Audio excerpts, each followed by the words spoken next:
Antes de exponer la palabra de Dios, le invito a poner su celular en silencio, por favor, y a cerrar sus ojos para tener una oración.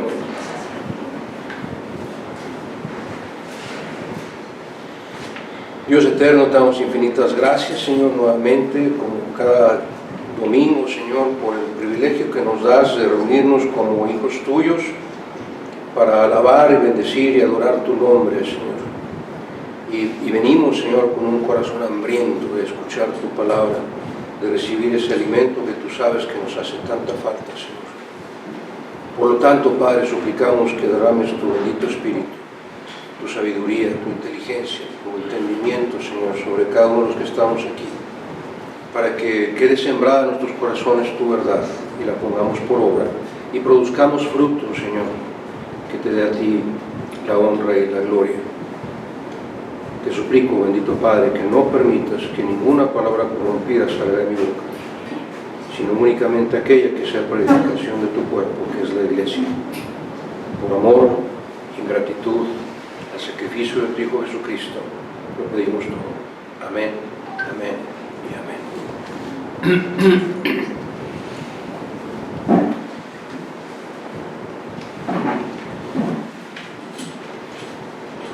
Hay un par de versículos con los que quiero empezar esta mañana, que se encuentran en la carta del apóstol Pablo a los Romanos, capítulo 12, versículos 3 y 4. Romanos 12, versículos 3 y 4.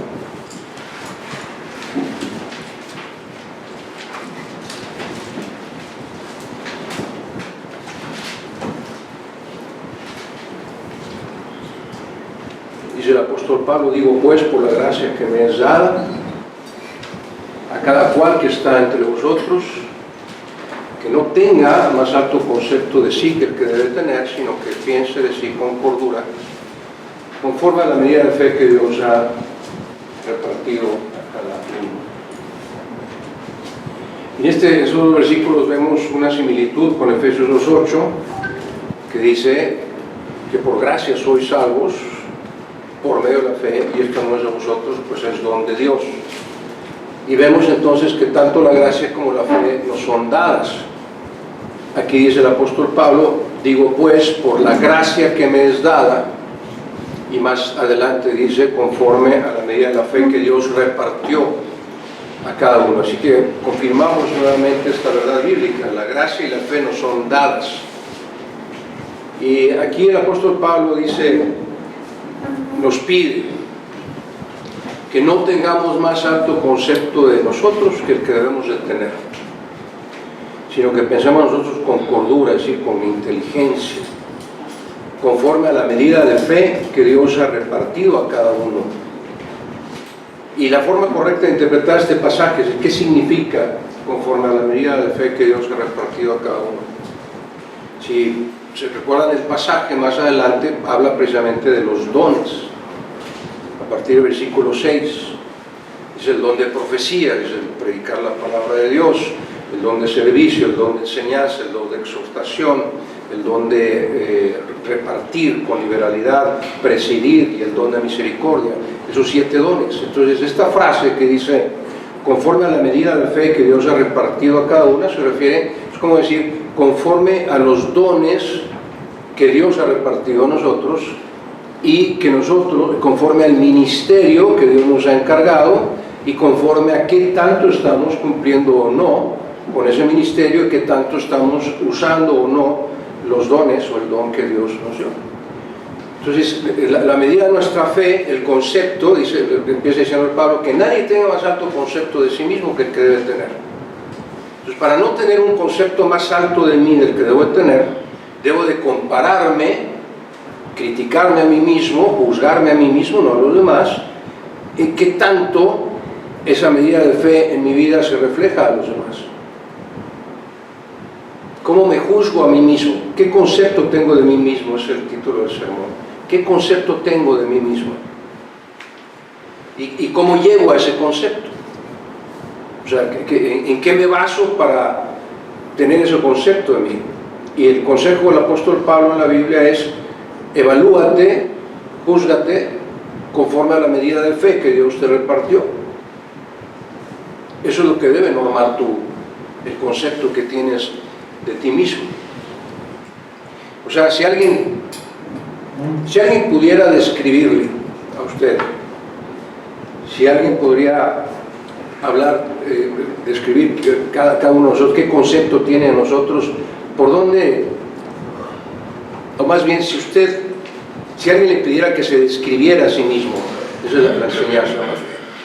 Si alguien le dijera, a ver, platícame quién eres, cómo eres, qué concepto tienes de ti, ¿por dónde empezaría? ¿Por las cosas buenas o por las no tan buenas? ¿Por las virtudes o por los defectos? ¿Por dónde empezaríamos? ¿Resaltaríamos primero todos nuestros defectos? ¿O mejor nos iríamos por las virtudes? Como seres humanos, lo más normal es que primero queramos resaltar lo que creemos que está bien en nosotros, ¿no? Porque luego cuando llegamos a esta parte de nuestros defectos, también empezamos a buscar excusas de por qué tenemos esos defectos. No es que así me educaron mis padres, no es que tuve una mala experiencia, no es que tuve esto y aquello. Entonces, por eso soy como soy. Así me hicieron, así me hizo la vida, las experiencias que yo tuve. Y, por cierto, lo que pensamos de nosotros mismos y quiénes somos en realidad pueden ser conceptos muy diferentes. Lo que pensamos de nosotros mismos y lo que realmente somos pueden ser conceptos muy diferentes. Por eso de vez en cuando es sano, es muy sano y muy recomendable preguntarle a alguien que sabemos que nos ama, oye, ¿qué concepto tienes de mí? ¿Qué piensas de mí? Espero que no se enojen mis hijas y mi esposa de lo que voy a platicar, pero hace tiempo hacíamos una dinámica que se llamaba el juicio. Y entonces somos 5 miembros de la familia, entonces se ponía un miembro de la familia en la silla del acusado. Y había un moderador, que en este caso era yo, para que no fueran tan agresivos los acusadores. Y no se me olvida porque la primera que pasó en la silla de los acusados fue mi esposa, ¿no? Y parte de la dinámica implica que el acusado no puede decir una sola palabra. Tiene que recibir todas las pedradas y no tiene derecho a defenderse. Y el moderador está ahí para decir, oye, tranquilos, no tienen piedras tan grandes, ¿no? Y yo veía la carita de mi esposa escuchando a mis 3 hijos, uno por uno pasó, primero mi hija Mariana, después mi hijo Pablo y luego mi hija Pati, diciendo, pues es que yo creo que tú aquí, tú allá, y a ti te falta esto y todo esto, y la bombardearon, ¿no? Y así pasamos cada uno. A mí también me tocó, no crean que no, salí todo descalabrado de ahí, ¿verdad? Pero nos dimos cuenta en esa dinámica que una cosa es lo que yo creo que soy para los demás y otra muy diferente a la que los demás creen que yo soy. Pero para el cristiano no debería ser así. Es decir, el concepto del cristiano sería: así como soy en el templo, así soy en el mundo. De tal forma que la gente que me conoce no me vea diferente aquí que allá afuera. Y eso es de lo que habla el pasaje de hoy. Y no le estoy diciendo que haga esa dinámica, a menos que estén muy bien preparados y que tengan mucha humildad y mucho aguante para recibir las pedradas, ¿verdad? Pero eso ayuda a darme cuenta realmente qué reflejo estoy dando hacia los demás, cómo me ven realmente los demás, qué estoy haciendo mal que da un mal concepto de mí a los demás. Y tiene que ser con gente que me ama, porque si voy al mundo, pues me va peor. Hay que ir con gente que nos ama, para que nos diga de todo corazón lo que piensa de nosotros. Ahora, permítanme compartir con ustedes esta reflexión. El concepto que usted tiene de sí mismo se relaciona directamente con su fe o su falta de fe en Dios. El concepto que tiene usted de sí mismo se relaciona directamente con su fe o su falta de fe en Dios. Y ahorita lo voy a explicar de esta manera. Mire, desde el principio de la humanidad siempre ha habido dos familias. La familia de Dios y la familia de Satanás. No hay más. No hay nada en medio para Dios. No hay medios cristianos, no hay medios hijos de Dios, no hay medios hijos de Satanás. O eres hijo de Dios o eres hijo de Satanás. ¿Ah? Juan 1:12, más a todos los que le recibieron, a los que creían en su nombre, les dio potestad de ser hechos hijos de Dios. Y si teníamos que ser hechos es porque no éramos hijos de Dios, éramos hijos de Satanás. Pero Él, al momento que lo recibimos y lo confesamos como nuestro Dios, Rey, Señor y Salvador, nos da el derecho y nos adopta como hijos suyos. Y pasamos de la familia de Satanás a la familia de Dios. ¿Y cómo sabemos que existe la familia de Satanás? Porque el Señor Jesús, en Juan 8:44, le dijo a los fariseos: vosotros sois de vuestro padre, el diablo. Y así éramos nosotros, hasta que venimos a los pies de Cristo. Entonces siempre hay estas dos familias, siempre han existido estas dos familias a partir del pecado en el Edén. ¿Sí? Y entonces, por ejemplo, ¿por qué estoy haciendo esta referencia? Porque si usted no es cristiano, el concepto que tiene de usted mismo va a estar dictado por el mundo.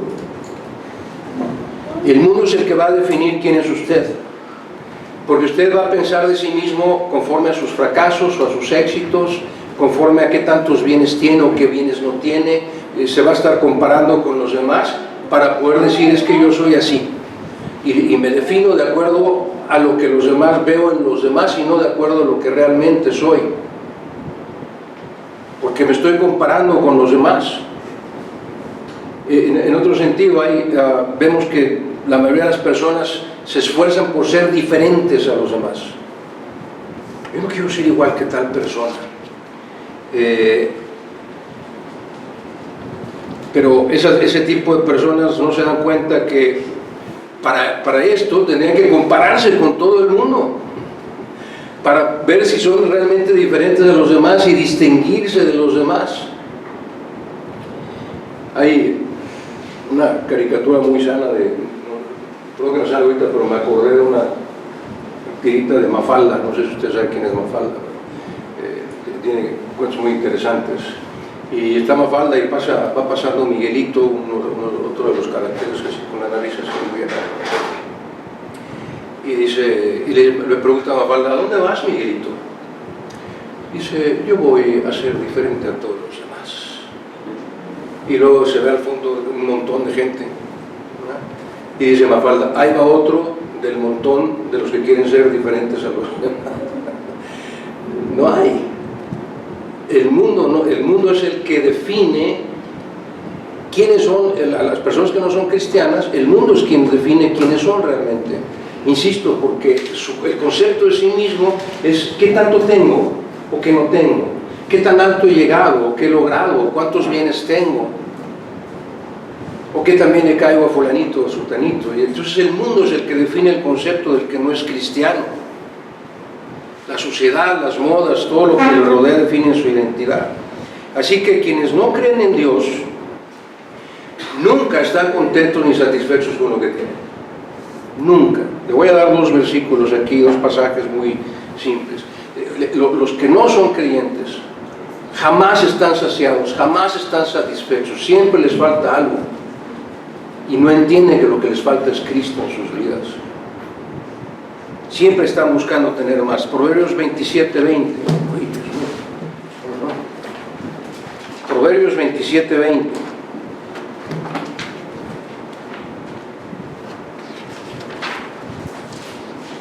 Dice: el Seol y el Abadón nunca se sacian. El Seol es el lugar de los muertos, el Abadón es como el Hades, como el infierno. Dice, o sea, el Seol y el Abadón nunca se sacian. Así los ojos del hombre nunca están satisfechos. Siempre quieren tener más, aunque tengan mucha riqueza. Escuche usted a la gente multimillonaria, no sé si de pronto ve: fulanito de tal ahora es el hombre más rico del mundo, fulanito de tal ahora es. ¿Y usted creía que están sentados en su casa sin hacer nada? No, siguen queriendo tener más y más y más riqueza. El hombre jamás se sacia de la riqueza y de acumular los bienes. Y en Eclesiastés capítulo 5,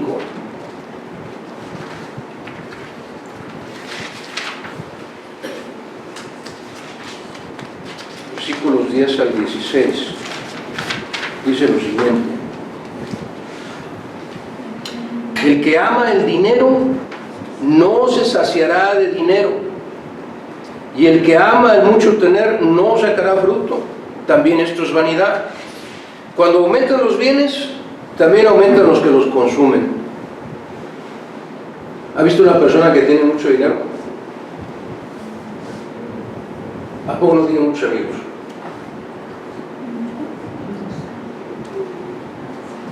Pero cuando esa persona se quede pobre y pierda todo su dinero,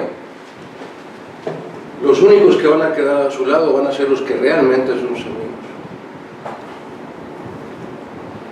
Pero hay mucha gente que dice: tú tienes dinero, me acerco contigo para disfrutar de tus bienes. Eso es lo que dice el versículo. ¿Qué bien pues tendrá su dueño, el dueño de estas riquezas, sino verlos con sus ojos? La diferencia de eso: dulce es el sueño del trabajador, coma mucho, coma poco, pero el rico no lo deja dormir la abundancia. ¿Por qué? Porque siempre está pensando en tener más, o porque siempre está preocupado que lo vayan a robar, o que le vayan a hacer daño a algún pariente, que vayan a secuestrar. Sobre todo ahorita está de moda, van a secuestrar a alguno de mis parientes para pedirme rescate. Y el rico nunca duerme bien. Hay un mal doloroso que he visto debajo del sol: las riquezas guardadas por sus dueños para su mal, las cuales se pierden en malas ocupaciones, y a los hijos que engendraron nada les queda en la mano. Como salió del vientre de su madre desnudo, así vuelve al agujero, al pozo, yéndose tal como vino, y nada tiene en su trabajo para llevar en su mano. Este también es un gran mal, que como vino, así haya de volver. ¿Y de qué le aprovechó trabajar en vano? Además de todo esto, los días de su vida comerán tinieblas con mucho afán y dolor y miseria. Así como salimos del vientre de nuestra madre, cuando muramos vamos al sepulcro y no nos llevamos absolutamente nada, más que lo que llevemos puesto, la ropita. Es todo. Pero tristemente el mundo se afana en buscar un concepto de sí mismo y se basa en cómo me acomodo, cómo encajo yo en la sociedad, qué tanto tengo, qué tanto quiero tener. Tengo una casa grande, tengo este auto, tengo aquello. Y así es como se norman el concepto de quiénes son. Y es muy triste, porque eso no vale absolutamente nada.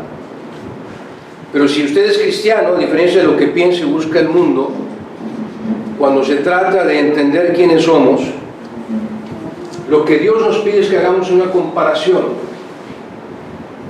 Estamos tratando de entender qué concepto tenemos de nosotros mismos. Y la forma correcta de entenderlo es: cuando usted haga un acto en el camino, compare su vida antes de venir a Cristo y con su vida actualmente, y piense: ¿cuántos de los defectos que yo tenía antes de venir a Cristo, Dios por el poder de su Espíritu los ha convertido en virtudes?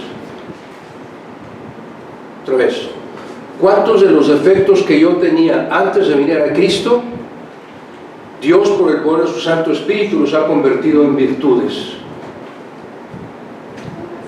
Por ejemplo, si antes yo mentía y ahora nada más hablo con la verdad, ese defecto de mentiroso se convirtió en una persona verídica. Si antes yo insultaba a los demás, ahora siento compasión por los que me insultan. Y así puedo nombrar muchos defectos que teníamos antes de venir a Cristo, que Cristo, Dios, por el poder de su Santo Espíritu, los ha convertido en virtudes. Y eso es lo que nos va a ayudar a tratar de entender el concepto correcto que debemos de tener de nosotros mismos. Como decía hace un momento, un verdadero cristiano no debe tener un concepto diferente de él en el templo y fuera del templo. A eso la Biblia le llama integridad. Integridad, ser íntegro, completo. Que tal como dice que es, así es. Lo que dice que va a hacer, lo hace. La gente puede confiar en esa persona porque es íntegra. A veces cuando me piden que recomiende a alguien para un puesto en algún trabajo, lo primero que le digo: ¿es cristiano o es cristiana? Si no es cristiano ni cristiana, no te lo puedo recomendar. Pero si es cristiano o cristiana, déjeme platicar con él o con ella, conocerle realmente, ver si verdaderamente es cristiano o no. Y entonces puedo darte una opinión de esa persona. Pero, y no sé si a usted le ha pasado, pero a mí me consta que personas que no son cristianas prefieren contestar gentes cristianas para ciertos puestos, por ejemplo, cuando se maneja dinero. Porque tienen el concepto de que un cristiano es honesto. Así debe ser, ¿verdad?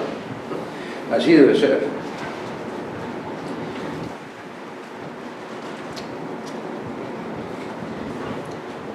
Voy a dar dos versículos muy sencillitos acerca de lo que es la integridad. Y ¿se acuerda lo que decía Dios acerca de Job? En Job capítulo 1, versículo 1 dice: Job, y era este hombre perfecto y recto, temeroso de Dios y apartado del mal. Y cuando viene Satanás y Jehová lo confronta, le dice en el versículo Job 1:8, le dice Jehová a Satanás: ¿no has considerado a mi siervo Job, que no hay otro como él en la tierra, varón perfecto y recto, temeroso de Dios y apartado del mal? Y aún así ve el concepto que Job tenía del mismo en Job capítulo 9, versículos 20 y 21. Voy a esperar a que lo busque. Job 9, versículos 20 y 21. Aquí está Job defendiéndose de los ataques de sus amigos, entre comillas. Y dice Job: si yo me justificare, me condenaría mi boca.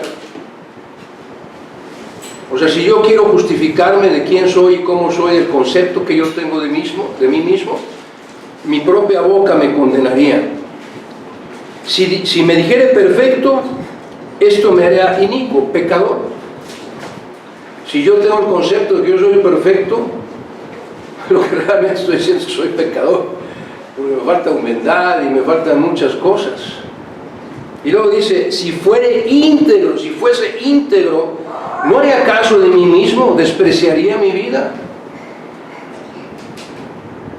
Si realmente fuera íntegro, es decir, si lo que yo digo que soy, hago, y lo que vivo es íntegro, es congruente con lo que digo ser, esa integridad me respetaría. Pero si no soy íntegro, dice, para poder ser íntegro tengo que dejar de hacer caso de mí mismo, porque yo me reconozco como pecador. Como dijo el apóstol Pablo, Romanos 7:24, miserable de mí, ¿quién me librará de este cuerpo de pecado? Si yo, a la hora que me quiera describir, me digo que soy íntegro, como si dijera que no tengo pecado, así que mi propia boca me condenaría. Así que para tener un concepto de quiénes somos, primero hay que desechar todo lo que creemos que somos. Y aquí me voy a entender un poquito, hermana, tenga un poquito de paciencia. Este sermón va a durar como 3 horas nada más, así es que prepárese, por favor. En Filipenses capítulo 3, versículos 4 al 9. Filipenses capítulo 3, versículos 4 al 9.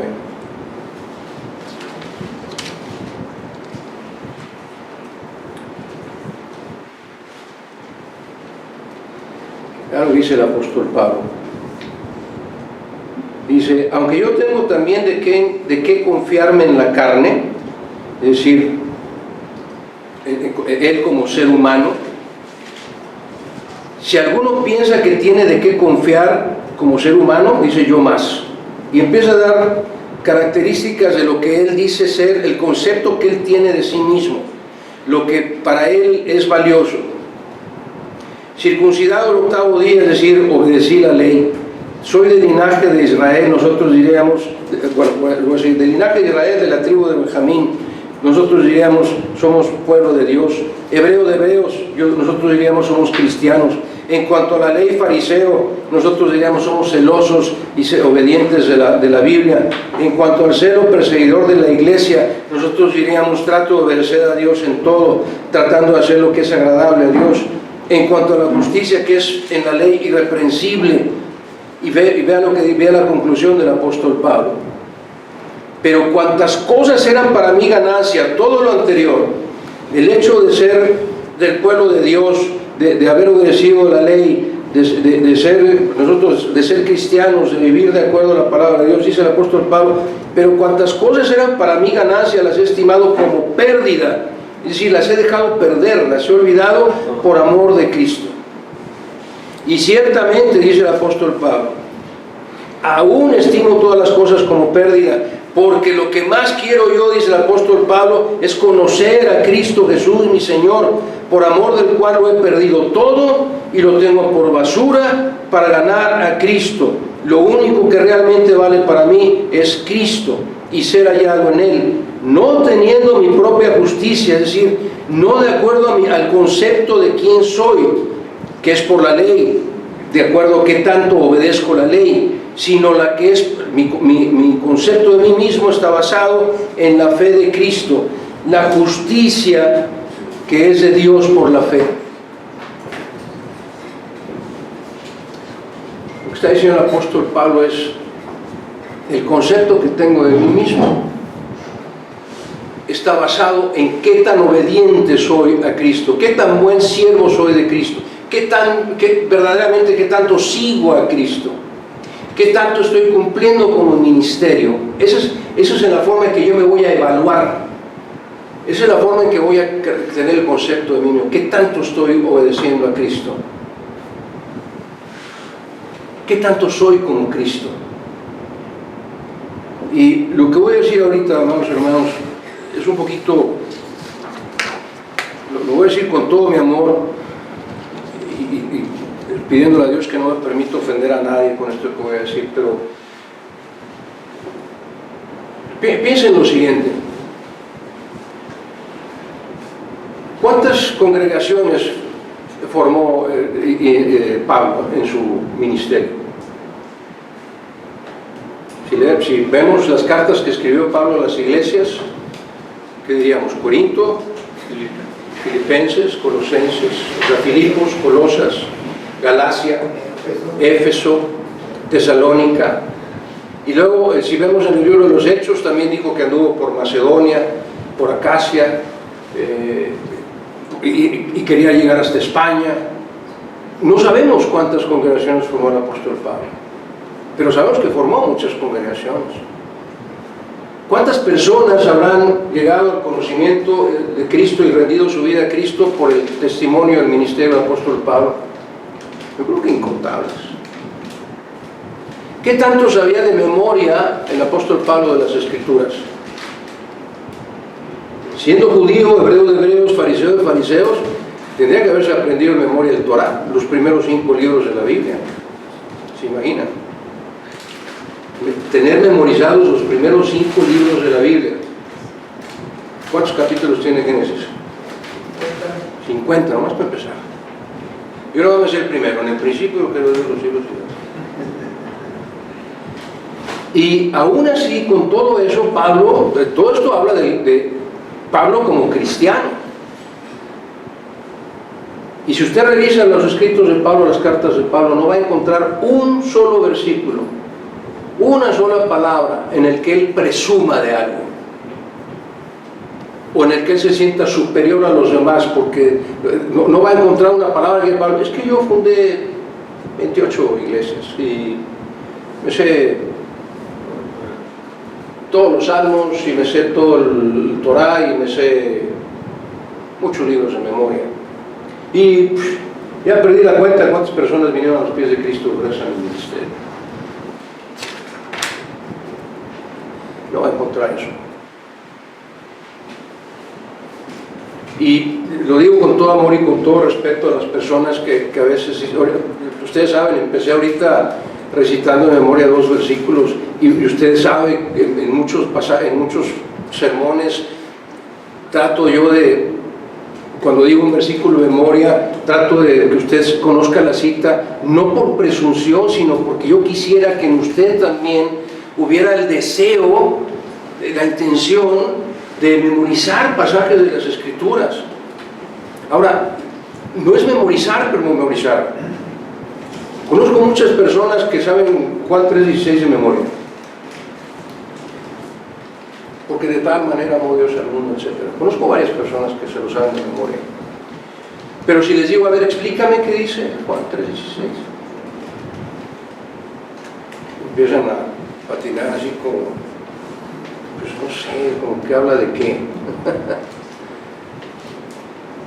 Y les digo, ¿aplicarías ese versículo a la verdad bíblica de que no existe la predestinación para salvación? Y me queda menos, pues no sé de qué me estás hablando. Pues sí, no hay predestinación para salvación, porque le dice claramente, todo aquel que en él crea tiene la garantía de la vida eterna. Entonces, ¿de quién depende? Del que cree.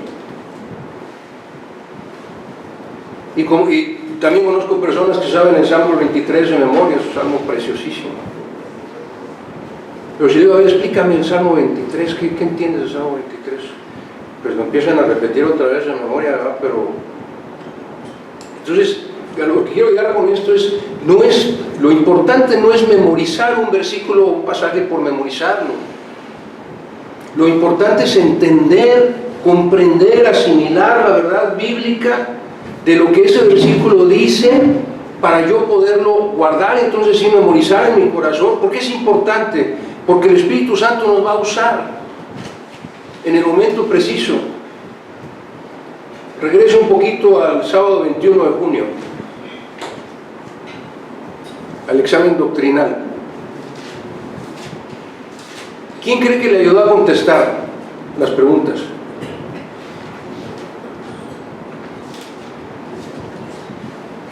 El Espíritu Santo, dice el Señor Jesús, nos dirá lo que debemos de hablar en aquella hora. Y aunque no nos sepamos la cita de memoria, pero entendemos, ustedes contestaron y contestaron muy bien, y estoy orgullosísimo de esta congregación, contestaron muy bien, porque sabían la verdad de lo que significaba ese versículo. Sabían cómo explicar la verdad que estaba en ese versículo, aunque no se lo supieran de memoria, aunque no conocieran la cita. Así es que lo importante es eso.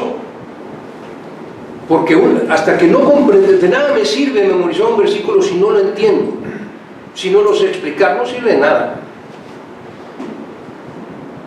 Si yo me sé, voy a decir todo el Evangelio de Juan, que obviamente no, de memoria, y no sé explicar cada uno de los versículos, de nada me sirve.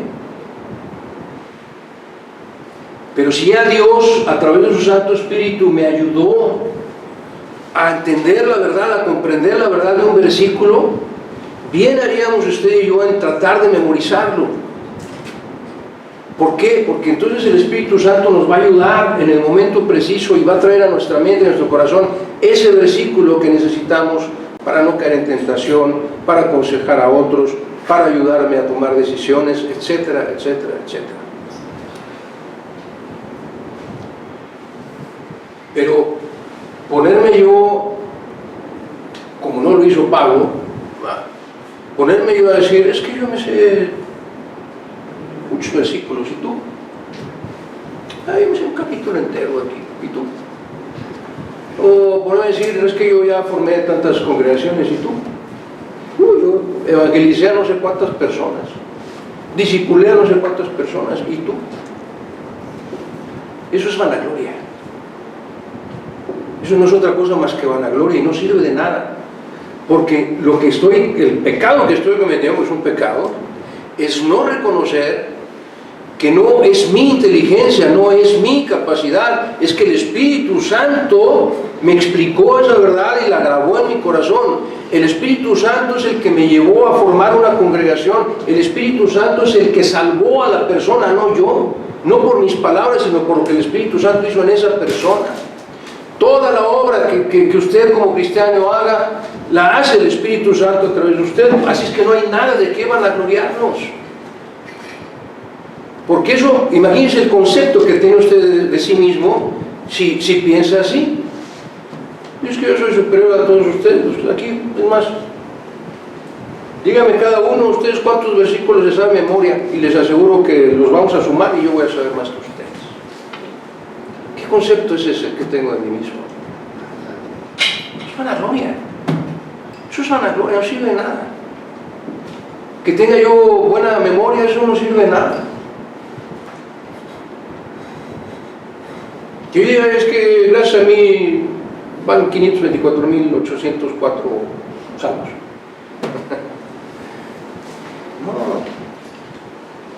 Tienes un mal concepto de ti mismo si te vanaglorías de lo que Dios ha hecho en tu vida. Y no puedes permitir que eso sea el concepto de ti mismo.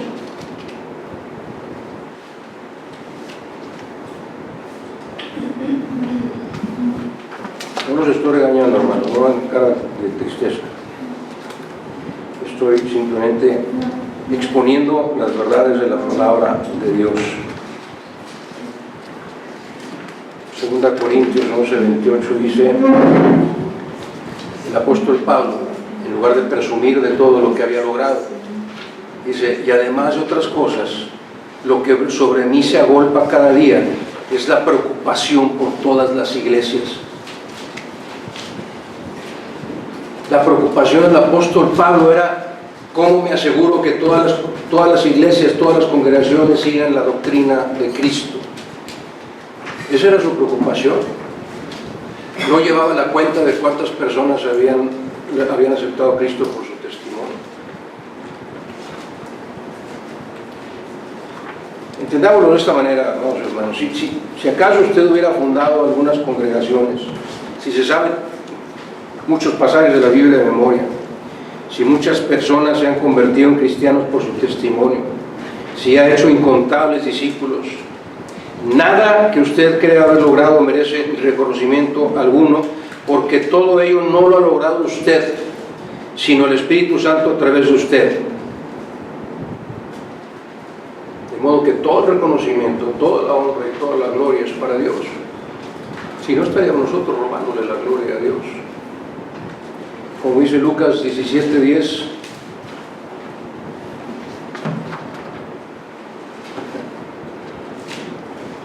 si realmente fuéramos tan obedientes,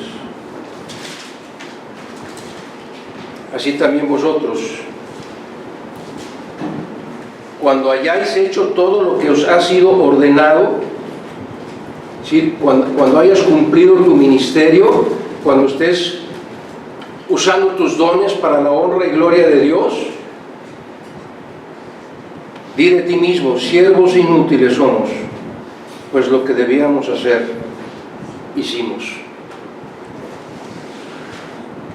Siervos inútiles somos porque lo que debíamos hacer, eso hicimos.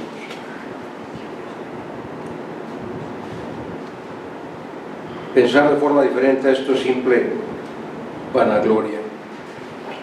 Concluyo con lo siguiente, hermanos. Si usted aún no ha aceptado, reconocido y confesado a Jesús como su Dios, Rey, Señor y Salvador, el concepto que usted tiene de mismo es el que el mundo le va a dictar. Pero usted se está perdiendo de todas las bendiciones que tenemos nosotros como cristianos. Estudiamos en la mañana precisamente eso. ¿Qué tenemos como cristianos? Amor, gozo, paz. Sabemos que somos hijos de Dios, herederos, coherederos con Cristo. Sabemos que tenemos una mansión celestial que todo el dinero del mundo no puede comprar. Somos ciudadanos de Jerusalén. Tenemos justificación en lugar de condenación. Sí, vamos al cielo en lugar del infierno.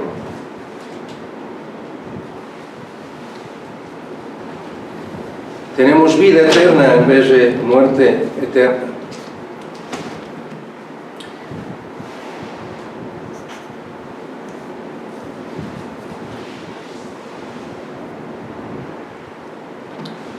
Así que si usted es cristiano, ¿cómo se describe a sí mismo después de que hemos estudiado todos estos pasajes? Si usted es cristiano, ¿cómo se describe a sí mismo?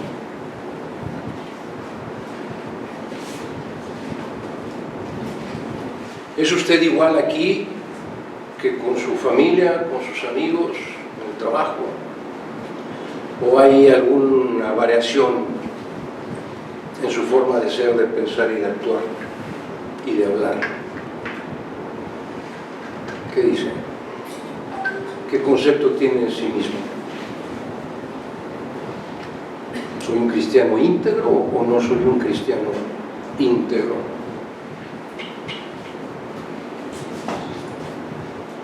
¿Qué defectos que tenía yo antes de venir a los pies de Cristo, Dios a través de su Santo Espíritu las ha convertido en virtudes?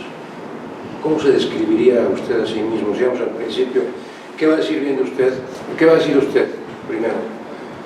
¿Las virtudes o los defectos? Pues un buen cristiano debe empezar a mirar lo que Dios ha hecho en mi vida. Yo antes hacía esto, decía esto, actuaba de esta manera, pensaba así, y ahora Cristo me ha cambiado, me ha transformado. Esa sería una buena forma de describirnos. ¿Qué tan íntegro es su testimonio como hijo de Dios comparado con el concepto que los demás tienen de usted?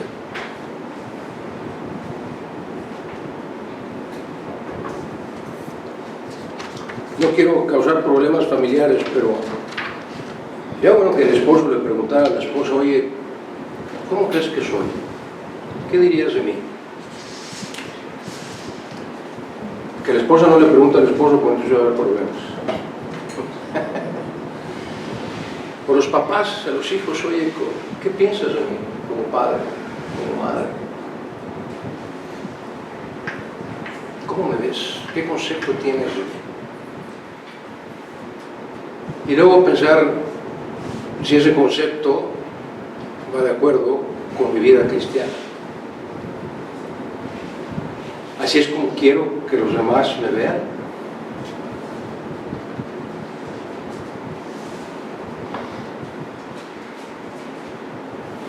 Y obviamente si encontramos áreas de oportunidad, voy a decir, pues pedirle a Dios que nos ayude a cambiar. Si alguna persona tiene un mal concepto de mí, que Dios nos ayude a cambiar ese mal concepto para que seamos cristianos íntegros de los demás.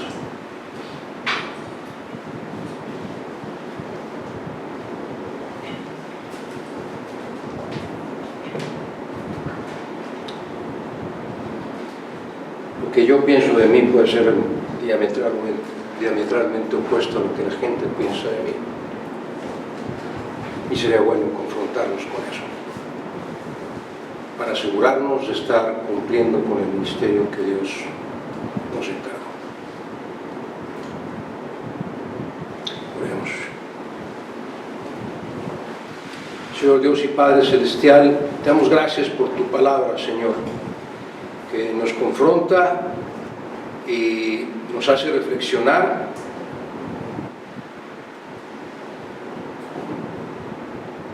para compararnos, si fuera posible, Señor, con el ministerio de tu Hijo Jesucristo. ¿Qué tanto nos parecemos a Él? ¿Qué tanto hemos permitido que tú nos moldees y nos transformes y nos renueves de gloria en gloria para parecernos cada vez más a tu Hijo Jesucristo? Confróntanos, Padre, que tanto estamos cumpliendo con el ministerio que tú nos encargaste, que tanto estamos usando los dones que tú nos diste, que tan cristiano soy, no solo en el templo, sino fuera del templo, principalmente sino fuera del templo. ¿Qué concepto tienen las personas de mí? ¿Realmente me ven como hijo tuyo? ¿Realmente te ven a ti, a tu Hijo Jesucristo reflejado en mi vida? Confróntanos, Padre, y quita de nuestras vidas todo aquello que te estorbe para ser usados por ti y para producir fruto que te dé a ti la honra y la gloria. Que todo lo que hagamos, Señor, todo lo que tú hagas a través de nosotros, jamás lo veamos como obra nuestra, sino tu infinita misericordia, obrando por tu poder de tu Santo Espíritu a través de nosotros. De tal forma que no te quitemos a ti, Señor, ni un ápice de tu gloria, de la gratitud que debemos de sentir hacia ti. poder reflejado en nuestras vidas. Es en el bendito nombre, el todopoderoso nombre de Dios Jesucristo, que te pedimos estas cosas. Amén, amén y amén.